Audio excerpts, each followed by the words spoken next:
Bismillah. Un guerrier de la lumière qui se fie trop à son intelligence finit par sous-estimer le pouvoir de l'adversaire. Il ne faut pas oublier qu'il y a des moments où la force est plus efficace que la sagacité. Et quand nous sommes face à un certain type de violence, il n'y a pas de lumière, d'argument, d'intelligence ou de charme qui puisse empêcher la tragédie. C'est pourquoi le guerrier ne sous-estime jamais la force brute. Quand elle est d'une agressivité irrationnelle, il se retire du champ de bataille, jusqu'à ce que l'ennemi ait épuisé son énergie. Cependant, il est bon que ceci soit clair. Un guerrier de la lumière ne se montre jamais lâche. La fuite peut être un excellent moyen de défense, mais on ne peut pas y recourir sous l'effet de la peur. Dans le doute, le guerrier préfère affronter la défaite et ensuite soigner ses blessures. Il sait que s'il fuit, il donne à l'agresseur plus de pouvoir que celle-ci ne le mérite. Il peut soigner la souffrance physique, mais sa fragilité spirituelle le poursuivra éternellement. Devant certains moments difficiles et douloureux, le guerrier affronte la situation défavorable avec héroïsme, résignation et courage.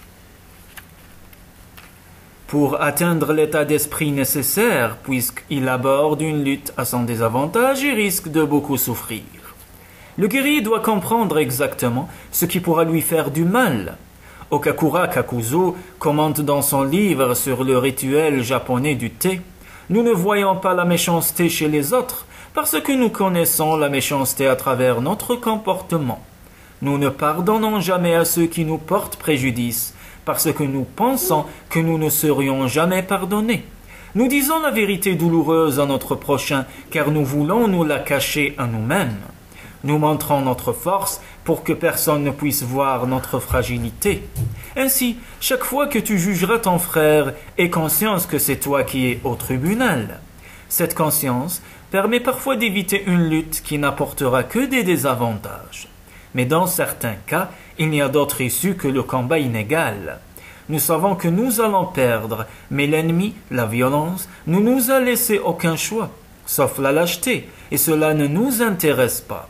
À ce moment-là, il faut accepter le destin en gardant à l'esprit un texte de la fabuleuse Bhagavad Gita, chapitre 2, 16-26.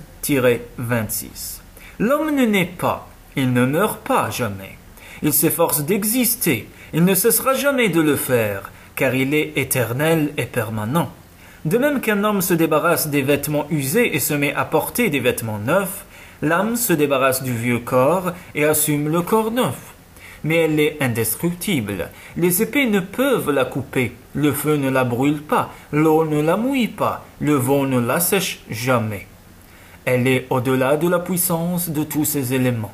Comme l'homme est indestructible, il est toujours victorieux, même dans ses défaites, et pour cette raison ne doit jamais se lamenter.